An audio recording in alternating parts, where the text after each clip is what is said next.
எப்படி இருக்கு பாருங்க, நல்லா மஞ்சளா இருக்கா?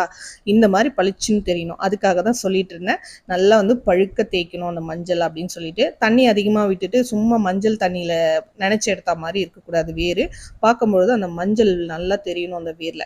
நமக்கு வந்து நல்ல ஒரு சக்தியை கொடுக்கும் இந்த வேர். அதுக்காகவே நான் இத்தனை வாட்டி சொல்லிட்டு இருக்கேன். வெயில் வந்து இருக்கும். ஆனா, அது பக்கத்திலேயே வந்து நம்மளுக்கு நிழலும் இருக்கா மாரி இருக்கும் இல்லையா? அந்த மாரி இடத்துல நல்லா காய வச்சு எடுத்துக்கோங்க. ஒரு 3 நாள் காய வச்சா போதும். 3 டேஸ் போதும். ஸோ நல்லா வந்து காய வச்சு நான் எடுத்துட்டேங்க. இப்ப அந்த வேர் வந்து நான் இந்த மாரி ஒரு பவுல்ல தான் போட்டிருக்கேன். பீங்கான் பவுல்ல.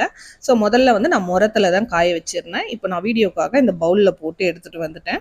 ஸோ நல்லா வந்து காஞ்சிடுச்சு. நல்லா வளர்ந்துருக்கு பாருங்க. அந்த மஞ்சள் நிறம்லாம் வந்து காஞ்சி அந்த வேர் வந்து பார்க்கவே எவ்வளோ சூப்பரா இருக்கு பாருங்க. நல்லா அந்த நுனி பகுதி வரைக்கும் இருக்கு. நீங்க புடுங்கும் பொழுது அந்த நுனி பகுதியெல்லாம் இருக்கிற மாதிரி புடுங்குங்க. இன்னொரு தடவை நான் சொல்றேன். வேர்லாம் அறந்துடுற மாதிரி பிடிச்சி ஒரே புடுங்கா புடுங்கிட்டீங்கன்னா அதுல நம்மளுக்கு வந்து